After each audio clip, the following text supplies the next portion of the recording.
Good evening, everyone, and welcome to tonight's webinar. In case you have a friend who you know who will benefit from tonight's webinar, please feel free to share the link to this webinar with them.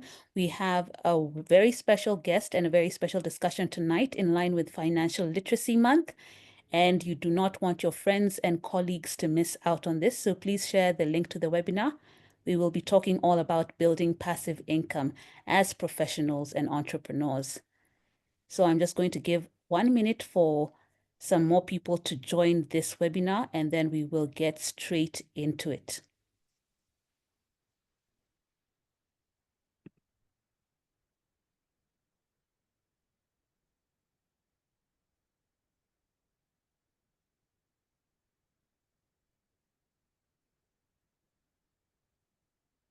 Thank you to all of you who are on the dot waiting for this webinar. We're always happy when you are right on time to gain that knowledge, which you can then apply to your own financial lives to make you better. We appreciate your time.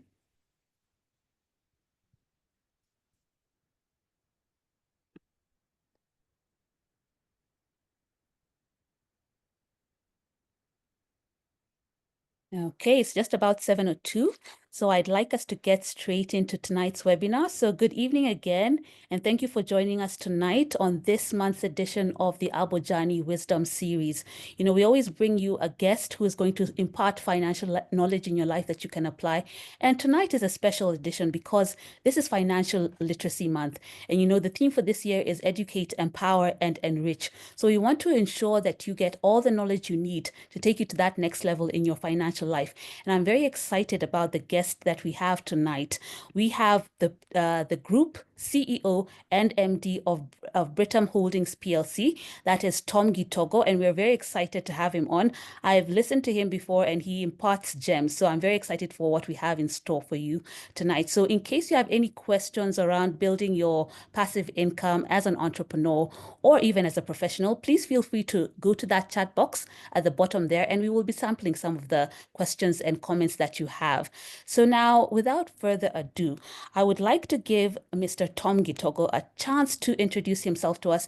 You know, he is one of the few, if not the only executive who has served in 3 NSE listed companies. So he has a lot of experience, not just locally, but even abroad. And he's going to be sharing that with us. And we're very grateful for him taking his time tonight to share that with us. So without further ado, Tom, kindly introduce yourself to us. Tell us a little bit more about yourselves and what we can expect to learn tonight.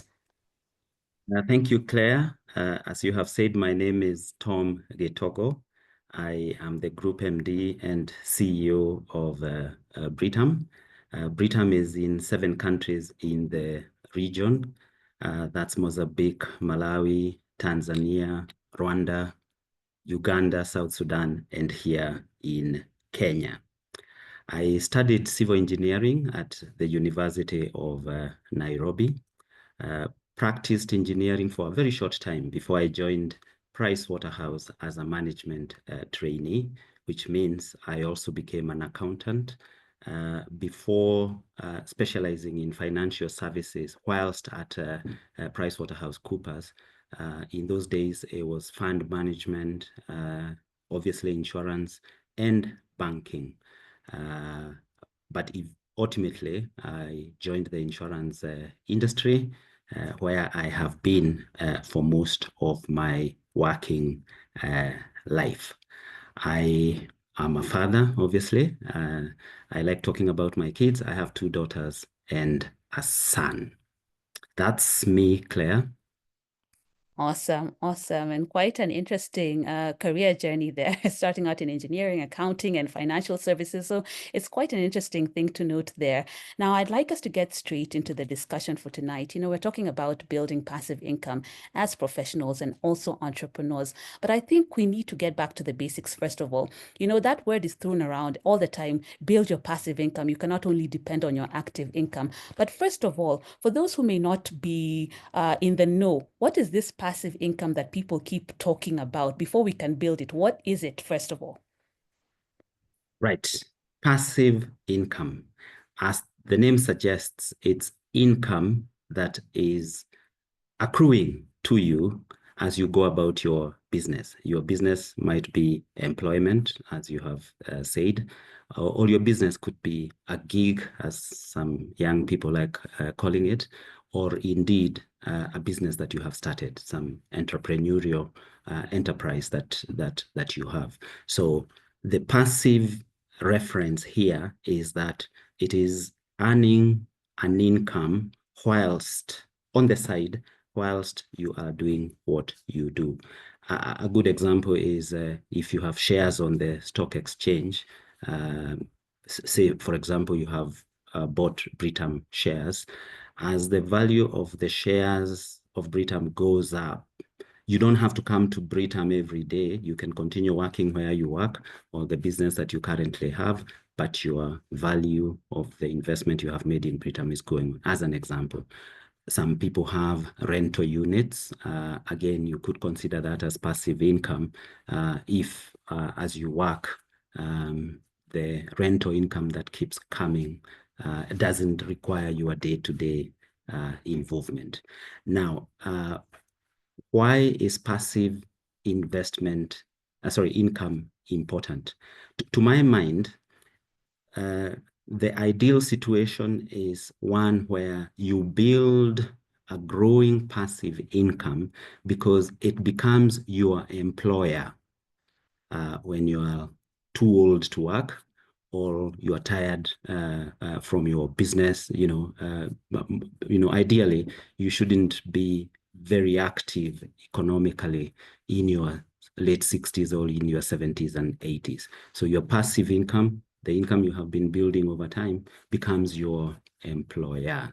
So it is quite important. The other thing is that nowadays, because of economic challenges, your salary might not actually be enough, and you may need to supplement it with passive income. Obviously, passive income means that you still focus on your work. So I don't want anyone getting into trouble with their employer because their passive income has actually become active income.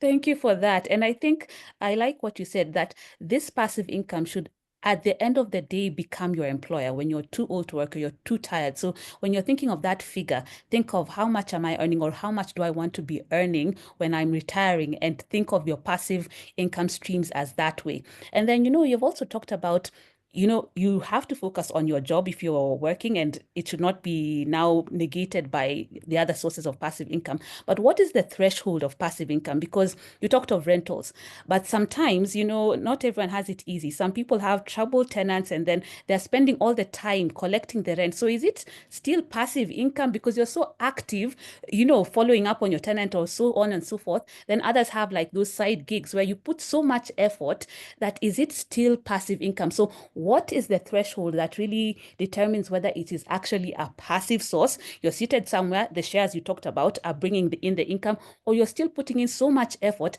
that it's just another second source of active income. Now, if your source of passive income is bringing or, usurping you or pulling you into it to a level where you're spending a lot of time or you're stressed about it, then it is perhaps the wrong passive income for you. And therefore, it is important that when one is considering passive income, it should be in an area that one is conversant with or has basic skills in. And if you're not a good investor, there are quite a few opportunities, luckily, that actually outsources the stress. Let me give you an example.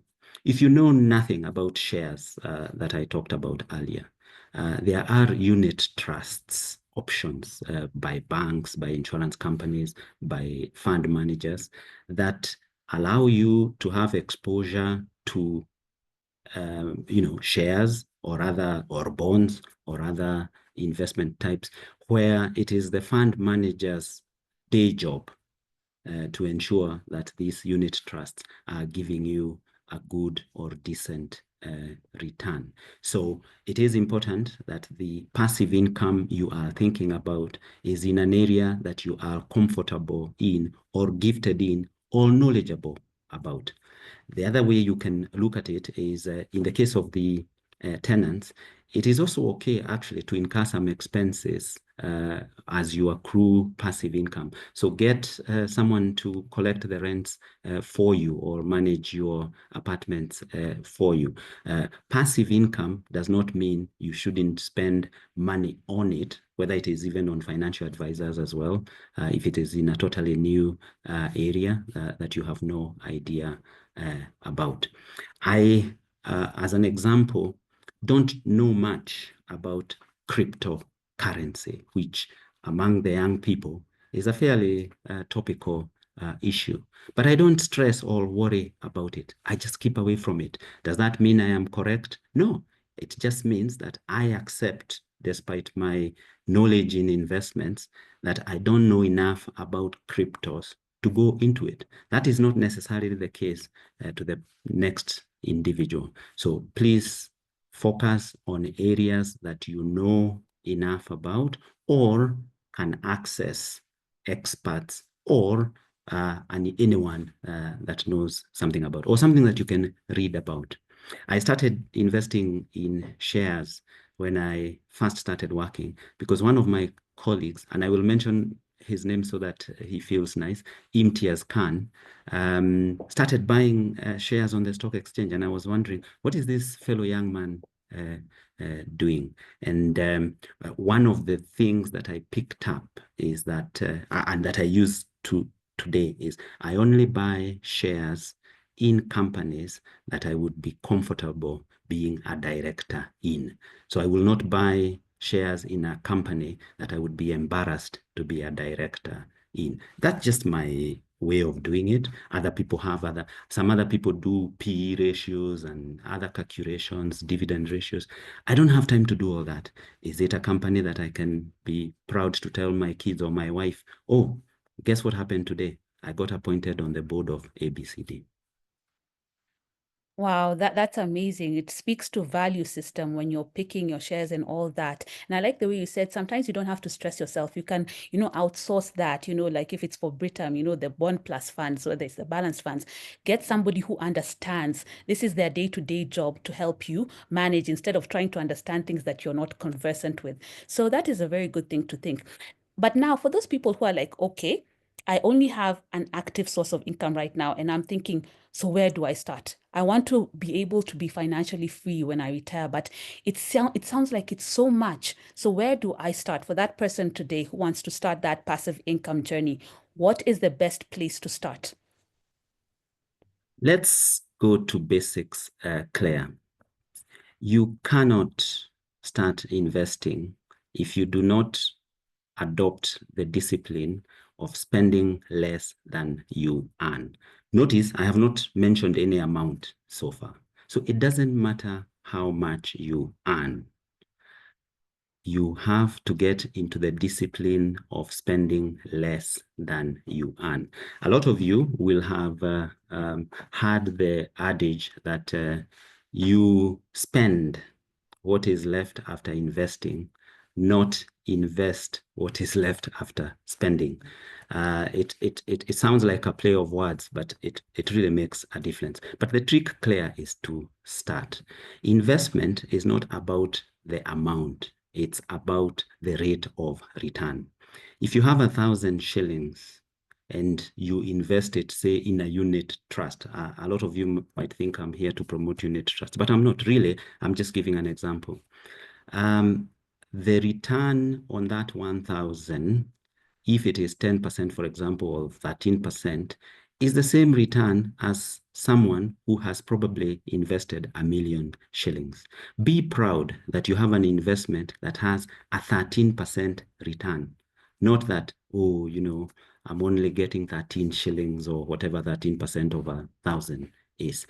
Let's first start with, you must spend less than you earn so that part of what you spare is then or part of what remains is what you invest. And it doesn't matter what you invest in. So one of the things that I like guiding people on is it is easier to say that every month I will invest X% of my pay, even if it is 1% gross pay, even if it is 2%. But if it is too little, obviously it means you're not serious or ready to start investing. Some other people prefer absolute amounts. I will invest 1,000 shillings every month, because what is the trick to building wealth, Claire? The trick to building wealth is time and compound interest. A lot of young people in their 20s see retirement or pension as too far away. I know this because I, believe it or not, I once was young. And I had the same thoughts. But if you started saving 1,000 shillings now in your 20s, every day, and put it in, I'll use unit trust again, money market, for example, every month, you will be shocked at how much that amount theoretically can be in 10, 20, 30 years. And that time is coming. And remember, with some of these investments, the interest or the income earns income, that compound interest. So if your target, for example, is to have, for argument's sake, 50 million shillings by the time you are 65 years old, if you started that at 60, you'll probably have to save more than 1 million shillings a week to get to the target. However, maybe I haven't done the math, and a lot of the people on this webinar are comfortable with spreadsheets. Maybe 500 shillings from year 20 might beat that 50 million by 65, or 1,000 shillings. I'm pointing out here that please start, and you start now, and you start with what you have. Discipline is important. The discipline of spending less than you earn. Wow, I like that. And I like the way you said, whether you're putting in that 10,000 or 1 million, you're getting the same return. So that should encourage you. Don't feel that that amount is less than, I wish I had that million to start with. You just need to start today. And then compound interest is the eighth wonder of the world. So consistency. But you also have to learn the discipline of spending less than you earn if you want to get to where you want to get to. So thanks for that. And there are many mistakes people make, and sometimes people don't even know they're making these money mistakes. So, Tom, could you tell us some of these common mistakes that people make with their money when they're trying to earn passive income that they may not even be aware are mistakes that are derailing their goals? Greed. Someone may see the car I drive, or the home I have, or the holidays I go for, and forget that I have worked for 30 years and want what I have today. So they become victims of get-rich-quick schemes. If the individual selling you a great idea has a shirt where the collar is torn, or they have dusty shoes, why would you believe them? But the shocking thing is that people do, because sometimes it's because of the fact that you are desperate and eager to acquire a certain level of wealth fairly quickly, that your guard gets down. So greed is one of the mistakes people make. Two, it is diving into an area that you do not know enough about. A lot of organizations, financial services organizations, have financial advisors, webinars such as this one, that there are journals, there are books you can read, try and beef up your knowledge of in investments. So people make the mistake sometimes of getting into an area just because everyone else is doing it. The example I like giving is, there was a time people were going to China in droves just because other people, they heard that other people went. If you take athletics, for example, some people are gifted in short races, 100-meter dash, 200-meter dash. Others are gifted in long races, 10,000 meters or cross country. Each of them is an athlete that should be proud of their skills. So try and not copy what your friend or family members are doing if you haven't invested enough knowledge in getting the appropriate knowledge. The other mistake that people make is borrowing. I think in Kenya, it's fair to say that borrowing, and you may borrow to do something good. I'm not saying borrowing is bad. In fact, debt is encouraged if you have become disciplined, because there is no way you will own a good house if you do not take a mortgage, and a mortgage is borrowing. But I'm talking about consumption debt. So youngsters in their 20s are already in significant debt, and this debt is really eating away at their efforts. I think one of the disciplines is if you find yourself in expensive debt, just pay it off regularly and frequently and consistently so that you can now then get some of the freedom that we talked about earlier. There are many mistakes, Claire, that people make, but those are some of the ones that come to mind immediately. Okay. Yeah.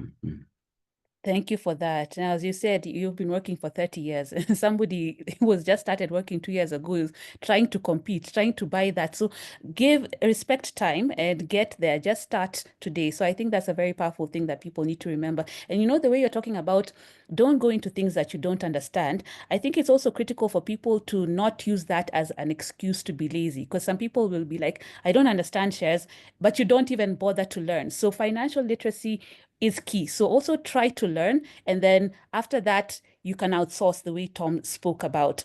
Now, I'd like us to talk about knowing that you're ready to start your investment journey, because you spoke and you said, sometimes you say, I'm going to put a figure away every month, and then you start putting like 500 bob for the next 3 years. Like, are you really serious about your investment journey? So what are the signs that you are actually ready to grow your income, to get into passive investment and getting passive sources of income? And when you're not yet quite there, what are some of the things you should look out for? I talked about discipline earlier.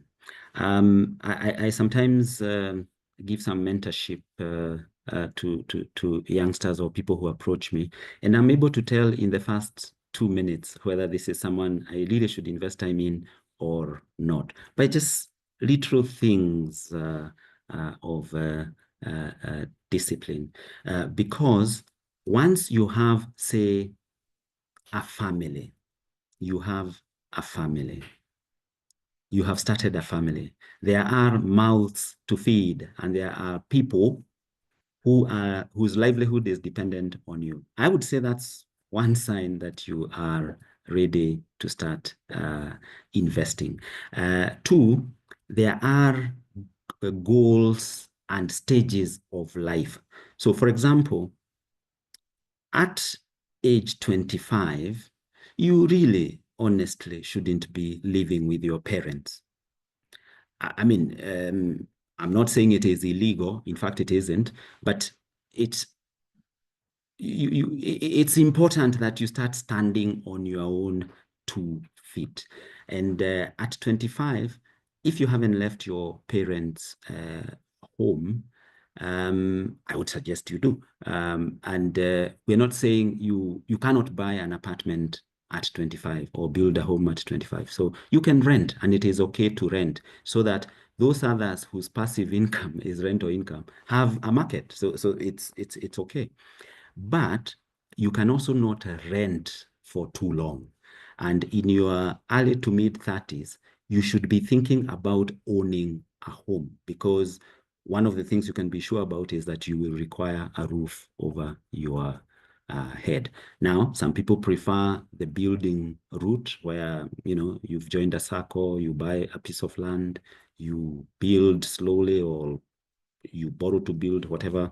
The others take a mortgage and buy an apartment. And there is actually quite a good variety of options nowadays that are reasonably cheap compared to a long time ago when apartments were really quite expensive. Because if you start at 35-ish, it means that by your mid 40s to late 40s, you are finishing off your mortgages, because in your 50s, you really shouldn't be deep in debt. I needed to draw that life stages so that you realize that sometimes you need to mature up and start investing, not because you are ready, but because you're at a stage when you need to. Now, take children, for example. I think it is an accepted phenomenon, especially here in Africa, that a good education gives our kids a good start in life. So why wait until your kid is going to secondary or university to start looking for their school fees then? It doesn't make much sense. And nature teaches us this. Ants. I grew up in the village, so I know a lot about animals and insects. I noticed as a small boy that ants carry away leaves to go and store them, and other pieces of food to go and store them. This is an ant clear. ant. We obviously should do better than ants and start setting aside something that will become useful later in life. So to your question, back to your question, I would say, how do you know you are ready to invest? Everyone should invest, in all honesty. Sometimes it is the stage at which you are in life that dictates whether you should start or not. But in my view, one of the mistakes I made, and I know we'll talk about that later, is I think I could have started saving up for my pension earlier than I did. I have since caught up. I escalated. Is it escalated? I increased my contributions to catch up, but I wouldn't have had to do that if I had started earlier. Of course, we all have things to blame. I blame the fact that in those days, Pricewaterhouse was not providing a pension scheme. But I mean, you can explain away your laziness until the cows come home. True. You can you can give excuses till the cows come home. So everybody should invest ideally. It's just the level at which, but you must start that journey because retirement will come. It looks far away, but it will come sooner or later. And you've talked about the home. Everybody needs a home and all that. But there's so many asset classes that people think of. There's the homes, there's the real estate, there's the stocks, there's the bonds and whatnot. But people have different risk appetites. So how does someone go about choosing the sources of passive income that they should be putting their money in, depending on their risk appetite? For me, I might be like, let me take a high risk and possible high return. Another person like, I want my principal. I may not be too keen on very high interest rates and so on and so forth. So how do we go about getting a balanced portfolio that gives us passive income? All right. There are several ways of looking at investments. There is cash investments or near cash. These are investments that you can convert back to cash. They are accessible and you can convert them back to cash quickly. Everyone should have at least, say, 6 months worth of expenditure in cash or near cash, because something happens and you can lose your job, for example, or if you're an entrepreneur, because I know some of our participants today are entrepreneurs, your business may be erratic. So, people should, your family should not drink tea without sugar just because something small has happened, or if you're in between jobs or you're waiting for some consignment from China. So ideally, about 6 months worth of expenditure. Now, people have different levels of expenditure, so that amount varies from people to people.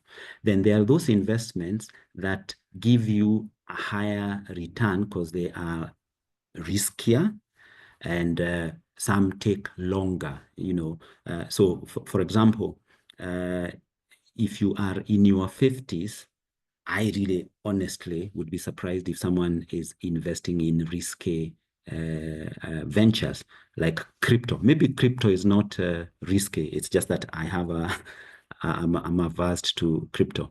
But you cannot possibly be starting a business after retirement. I know some people do, but we all probably have stories of where that didn't go too well. Maybe you have family friends that family that gives you that example. So, near cash, because you cannot pay your hospital bill in any other way. 2, medium term. Now, medium term means that this is an investment that will mature, say, in a year or 2 years. This is where bonds and some of the like bond funds come in. The return is a bit better than investments that are pure cash. But innovation has sort of bridged that shortfall, because if you take a money market, for example, it's the rate of return is actually quite decent. It compares with some medium-term investments, but your cash is still fairly accessible. In most money markets, you can get in T+1 or T+2, depending on who your fund manager or bank is. Now, there's the long-term ones. These are investments that take time to cook, but when they cook, man, isn't the return sweet. So let me give you an example. A plot of land. A plot of land is likely to gain more value than any medium-term or short-term investment, but in the long run, it has the risk, a different set of risks. A long time ago, one never really doubted the title, but nowadays, before you buy any piece of land, even if you're buying it from a relative, please, please, please, please, just check and vouch the title. I know it's a bit complicated because sometimes you may think you have vouched the title and you still, so I would really, really, really be cautious about where I am buying the piece of land. But an investment in a piece of land beats an investment in a savings account in a bank, for example, in 10 years, in 20 years. You ride inflation, you beat exchange losses with longer term investments over time. So that is what I would say. But there are some things that are important, especially for business people, Claire. One, your business as an entrepreneur can be messed up because you're not keeping good records, because you have not sought legal advice, because you have not patented your intellectual property, because you have not employed an accountant or a tax advisor, and KRA comes and gives you grief, probably even shuts you down. These are things that are not straight up investments, but they're in the ecosystem of investment. So you need to take care of those operative things if you're an entrepreneur, to make sure that you scale and have a decent return or income, even from your active business over time. At an individual level, a lot of people in business work too hard and don't take care of themselves. What use or what point is business if you fall sick because you've not been taking care of yourself? So, exercise, relax, take time. Obviously have a medical. Everyone should have a medical, even employed people, because it can be expensive. It can be expensive, and all your effort for a year, for 2 years of sheer discipline can be unraveled, Claire, by a sickness. So why are you not taking a medical cover? Because then, although we pray that no one falls sick. If you do, because it may happen, that shouldn't take you back on your financial journey. They're not pure investments, Claire, obviously, but it's part of the same ecosystem, because what good is a business if you as the entrepreneur are not in good health, if you can avoid it? Yeah. Yeah, I like the way you say you have to look at the whole ecosystem, because as you said, if you're ill, then what happens? Your cash could be wiped out. You have to think about the whole thing. I like that. And I'd like us to talk a little bit about, skills. People have a lot of skills and they're thinking, okay, how can I use my skill set to earn me passive income? So could you talk to some of the people and the attendees in this webinar, those people who have different variety of skills, and they're thinking, how could I turn this into a passive income source? It's a tricky question, Claire, so without an obvious answer, because if you can align your passion with your investments or with your day job, or because the job you're at, it's not written in the Bible that you must be at that job. If it is not working, if it doesn't do it for you. And a crude example I use to illustrate what passion is if you have one of those throbbing headaches where you even have to turn slowly, you feel like you're leaving the head here, and someone says something or something comes on TV and you momentarily forget you have a headache, that is a sign that that topic might be one that you are passionate about. Not everyone is lucky to discover what their passion is in good time, but I think it is worth investing in trying to find out what is. Because if you can do something passionately for free,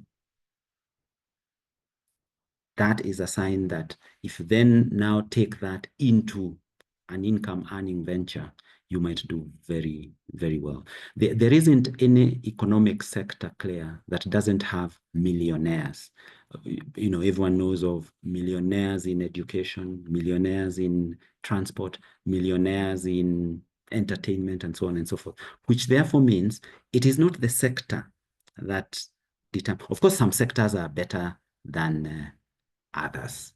I mean, some sectors, if you look at the US, for example, there is a concentration of significant wealth in the Silicon Valley or tech companies and so on. So sometimes you may have to sacrifice your passion for the trend. What is trendy? What is, because and I have all respect for sweepers, but even if you're the best sweeper on the planet, there might be a limitation on how much you can earn from sweeping very well. So I think it is also important sometimes, even as you work towards your passion, to live in the moment and see what is trendy and equip yourself with that if you can. That is what I would say, Claire. Okay, thanks for that. And I think you've put a very critical point there. Sometimes you just need to see where the trend is. And as much as your passion might be elsewhere, you need to think, is it going to take you to where you need to go? And then just find the balance. They call it that sweet spot. So that's really good. I wanted to talk to entrepreneurs, and we've talked a little bit about the entrepreneurs, but entrepreneurs sometimes, money is not regular. You cannot tell. One time you have a good chunk of money, one time it's not as stable as you would want. So how does an entrepreneur go about investing and creating passive sources of income? I think for entrepreneurs, it's even more important than perhaps it is for people with a steady income. Because for business, any business for that matter, even for Britam, it's just that it's at a bigger scale. Cash is equivalent to blood in your body. If you don't have cash, or cash is not flowing well, it can cripple even a very good business idea. And therefore, as an entrepreneur, you need to invest in such a way that you are buffering your erratic income. And a lot of organizations actually have realized that business income is not necessary, or in the informal sector for that matter, because for some it is businesses at an individual level, and have provided products that actually accommodate the seasonal nature of, you can have insurance products, for example, that actually don't require a steady contribution of or payment of premium on a monthly basis, but you can contribute premium as and when you get the cash. So businesses have been responding to this. However, coming back to the businessman, that 6-month buffer that I talked about earlier at a personal level, it could be 6 months worth of your business's expenses. Build that in a during the harvest season, as it were. And there are enough tools that you can do this. Obviously, leaving it in a current account might not be as optimal as can be. There are enough investment options. Again, you also can't put business cash in land because you will not be able to realize it when you need, and you can't divide up a plot of land to pay your staff salaries, for example. So I think the same concept, it's just that it's in a grander scale for a business, but also develop an ecosystem around you. It is unlikely that as a businessman or as an entrepreneur, you are discovering something new. There's likely to be someone somewhere who has gone through what you have gone through. And it is okay, actually. In fact, it is recommended to have mentors or coaches, as it were.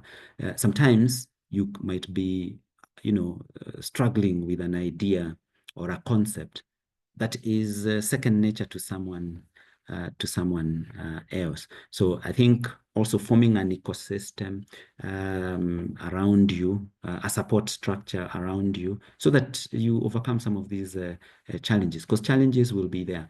And remember, nowadays, one of the things that I have noticed, Claire, is it used to be the case that all you needed to become is an engineer, an accountant, a lawyer, a doctor, and life will be fine. Nowadays, we don't even know the skills we will require in the future. AI will replace some of you if you do not adapt. But my view of this is that AI will not replace you if you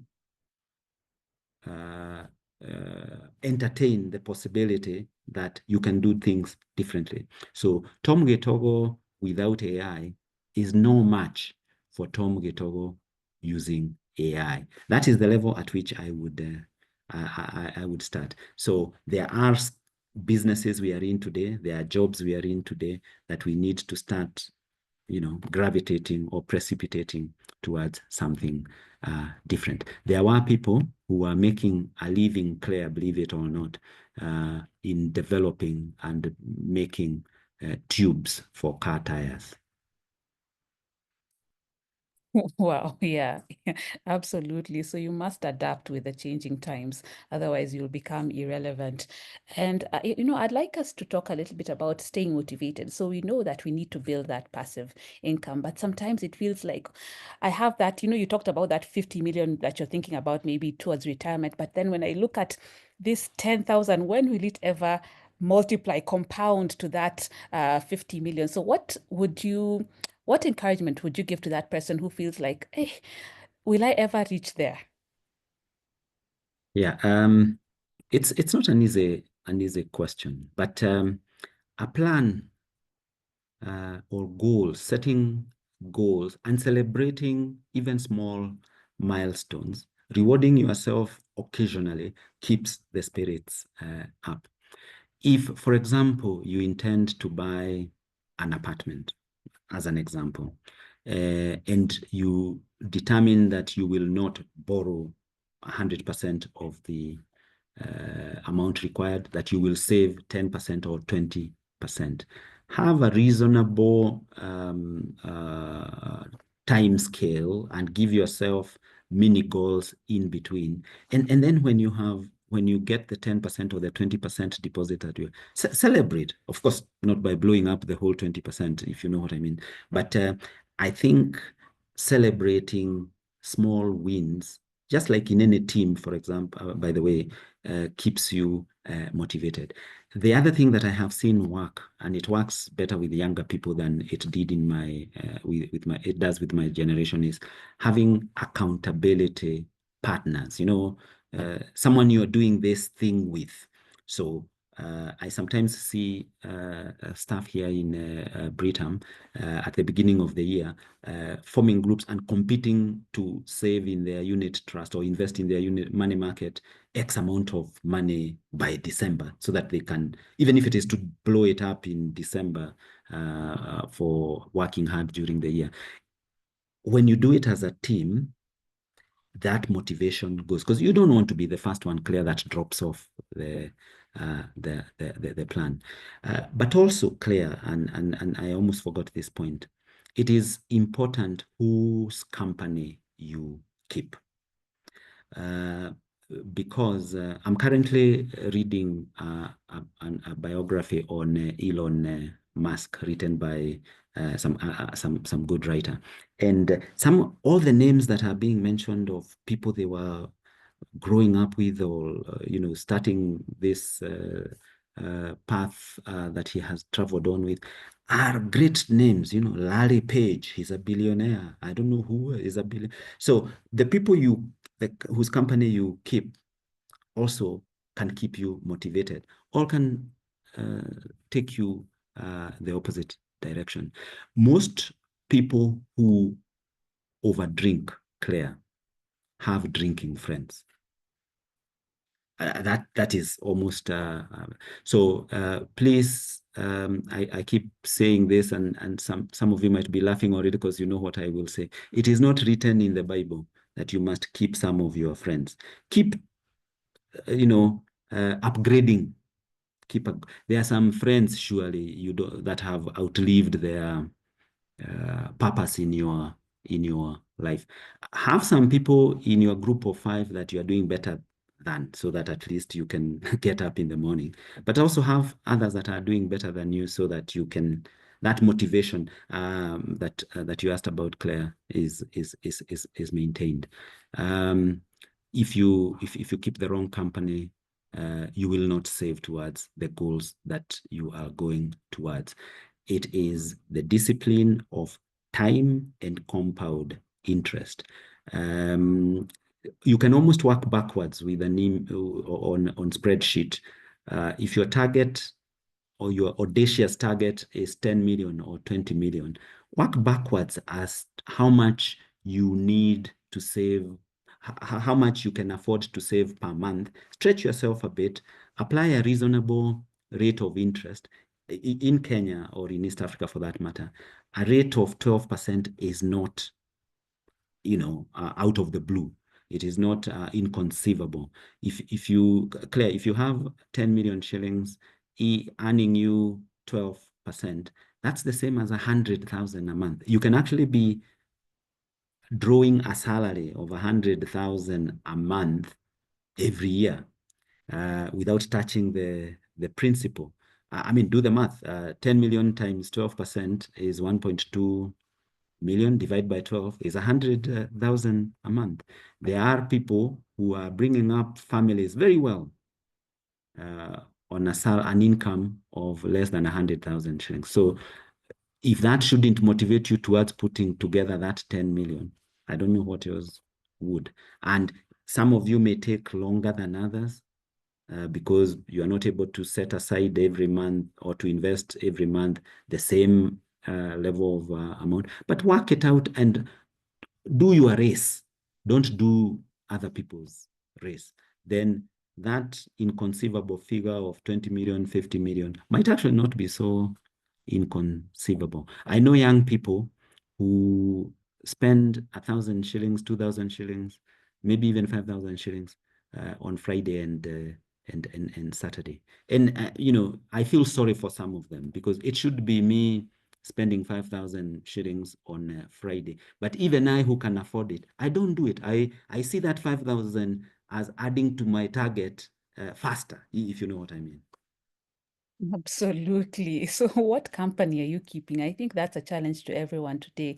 What company are you keeping? Are you just having drinking friends, or you have people that you can actually walk with and aspire to be like? So, that's very powerful. Now, there's so many comments that have come through. So, I want us to sample some of those, and then we will go back to the conversation now. Wamadai says, I like this conversation. Can our great CEO talk to the low income earners who earn just what is enough or less than their basic needs and still want to save something? So that is one. Let me sample three, then you can take those three first. Felix Odingo says, what's the reasonable rate of return that a person should expect from safe investments, whether it's business, farming, or MMFs? Then there is another one here. Dixon Nadson says, hello, sir.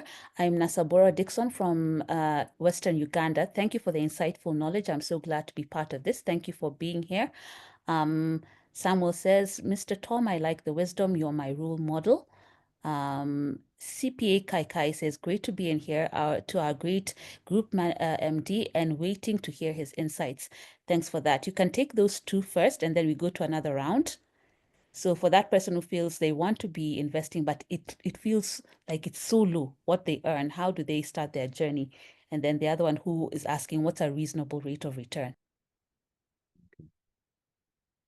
Let me start with the first one on the low income earners. Remember that the first concept that we talked about is spending less than you earn.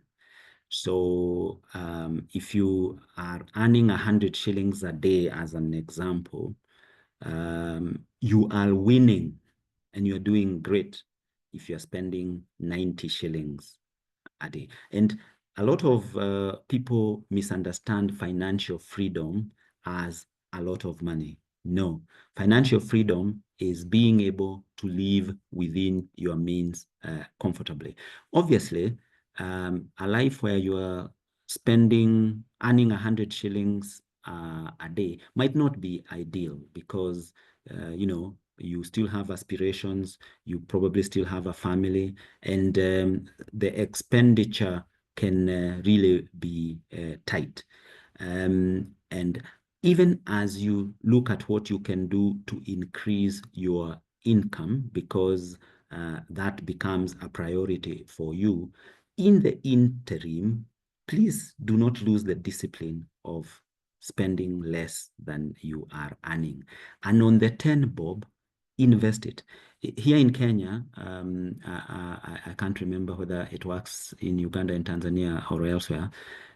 You can actually, Safaricom allows you to save as little as that on in your account, M-Pesa account. And this 10 shillings, as soon as it gets to 100 or 500, you can actually invest it in even money market for that matter, because as we said earlier, it is the rate of return, not the amount that you have invested. But honestly, any effort you put towards growing that 100 shillings a day would be welcome. Now, sometimes some sectors pay you for what you know. So if you increase your knowledge, if for example, one didn't go to school, going to school is an idea. Or if you went to school, doing an MBA is actually an idea or a professional course. I've seen HR people doing HR courses and so on, so that you're trying to increase the knowledge that you have so that the world rewards you a bit more for what you have. So if you are earning this low income in an area, you can move. For example, one of the reasons why there is movement of people from rural areas to urban areas, and sometimes, and I know this is controversial, from country to another country, is in seeking higher earnings. To be honest, I would be proud of anyone who is doing something legitimate to try and grow their income. Invest in your children so that they perhaps can break this tradition of low income in some, because sometimes you are earning low because of circumstances that visited you in your life earlier.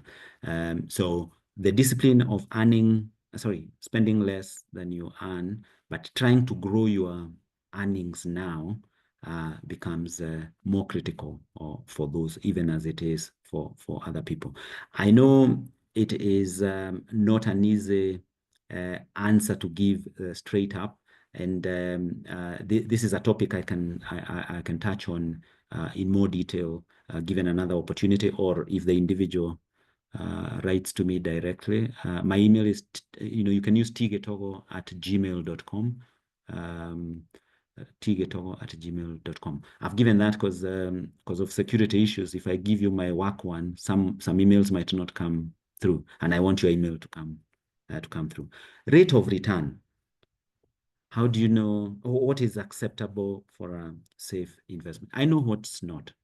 If someone is offering you a rate of return of 20 something plus and bills and bonds are at 12%, surely what is it? Where is this they are investing that they can beat treasury bills, for example, by a whole whopping 12%? So if the rate of return is too high and in a short period, I'm not saying there aren't investments that earn more than that. I mean, equities, for example, if you bought shares at 10 bob and they are 24 today or 30, that's a significant rate of return. So there are some investments that can beat that, but a rate of interest that is not in the neighborhood of other investments of a similar nature, there is a question mark. And the more out of sync an interest rate or a rate of return is, the more likely it is that you are being conned. So I would say, if you look at bank deposits and your amount is less than 1 million or 10 million shillings, you are really looking at 6% if you are lucky. So if a bank is giving you 16%, that bank might not be there for very long. Now, unit trusts, they are published in the papers every day. So if you're not in the 12% to 14, 15%, but nearer the 12, 13, if there is a unit trust investment that is giving you 18, 20%, 20 something percent,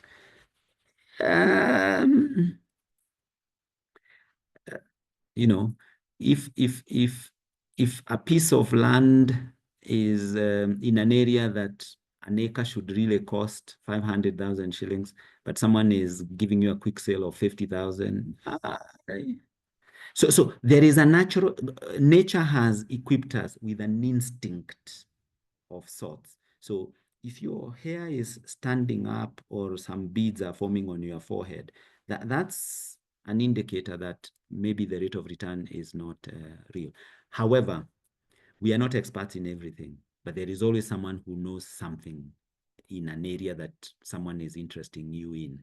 Do not invest your life savings, please, in an area that you don't know before you consult a financial advisor,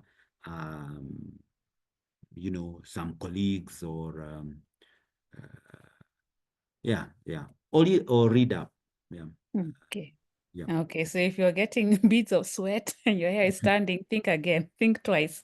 Now, my namesake, Claire Muga, is asking, ask Mr. Gitogo, what trend in the insurance or financial services space is he personally excited about right now? And then there is another one here. What are your thoughts on black tax? How do you deal with black tax? And then there is another one here. Caroline Tibet says, please comment on career change. I am a doctor and I'm passionate about non-clinical work, e.g. management, healthcare, financing. What's your advice? What advice would you give for somebody who wants to change their careers? You know, you spoke to us about your engineering, accounting, financial services. So speak to Caroline about that as well. So those three. So what are you excited about in the financial services industry? That person about career change and black tax. In the insurance industry, there's quite a bit of innovation that is coming through. A while back, you did a lot of paperwork and you needed to talk to several people to get a policy issued. But now, a lot of companies are able or have enabled their customers to start their purchase journey on their devices and get policy, an electronic policy issued on their devices. In the insurance industry, data will make a big difference going forward. So I'm really, really excited about the opportunities that there are of predicting how much, say, a claim should cost. For example, without necessarily spending loads and loads of time on investigators and so on, so that consumers of insurance are now able to get services a lot quicker. So I see a lot of data, AI related type. Yeah. And to that effect, even as Britam, for example, we've started a beta lab where we are inviting youngsters who have ideas to come and try their ideas with us. And if the ideas scale, and what, we will be happy to have contributed. So the other trends I see is that there are a lot of organizations, different sectors that are now interested in insurance. We've seen telcos coming into our space. We've seen banks coming into our space. And it's okay. We actually want them to come, because if that's what it will take to help deepen the insurance penetration, why not? So those are some of the trends that I see.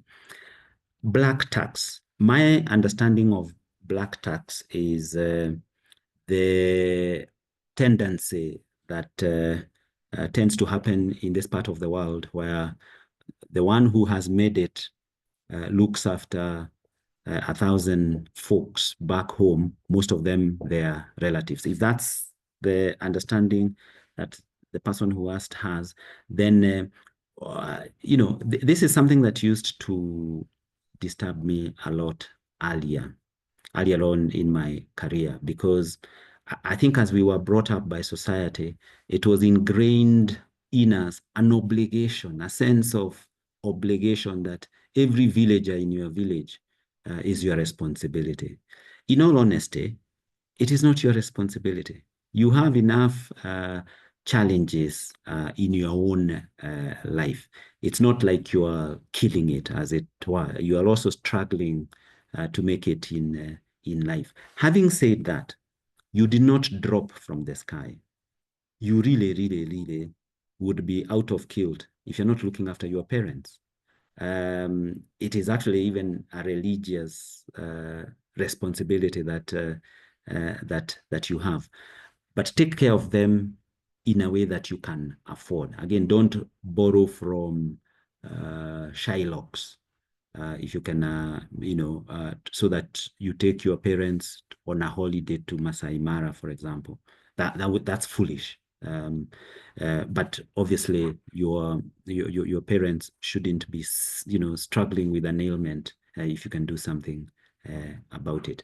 But your siblings that have chosen the path of drinking everything that comes their way, they are not your responsibility. And if they give you grief, tell them I said so. On career change, in all honesty, you do not know what you're good at. We are all trying to figure out what we are good at. You may be a doctor currently, as is the case in this example, because when you were growing up, you had an auntie or a teacher or someone just or even, a close relative that was a doctor. And you actually might have been passionately interested in being a doctor, but we change. I used to play table tennis when I was younger, and I was actually quite good at it. I used to represent my school. But today, I couldn't be bothered about table tennis. I play golf. So your tastes and interests change as you interact with more people and more data, more information. So it is okay to change. I have personally, as Claire has pointed out, changed from an engineer to an accountant, and I'm now an insurer. I'm not even sure I am an insurer. I don't know what I am. I am many things, and it is okay. The only thing is, if you're changing your career every month, then you have a problem. Wow, wow, wow. That is powerful. Thank you so much. There's so many comments here, but we are time bad. So in case you have missed, some of them have already been answered by Tom. So in case you missed any part of the conversation, this webinar is going to be, the recording will be available on the Abojani WhatsApp channel. So please subscribe. It's right there. Click on it, join, and you'll be able to get more information on that. And if you want to invest in any of Britam's products, please just SMS the word invest to 21778. That is 21778, and someone will guide you depending on your risk appetite on how to go with the next steps, because remember we said passive income is not an option. We need to do it. So thank you so much, Tom, for your time tonight. As I said, you always impart gems of wisdom, so we're really appreciative for you taking the time tonight to just share on this wisdom series. And thanks to Abojani for organizing this. We're always bringing executives who know their stuff and who share their journey. So thank you for that. And please look out for the next Abojani masterclass that will be happening from 12th of May. Please go to X and follow them, Abojani, the Abojani, and you'll find out more about that. So until next time, I'd like to close this session and wish you all a good evening. Thank you so much.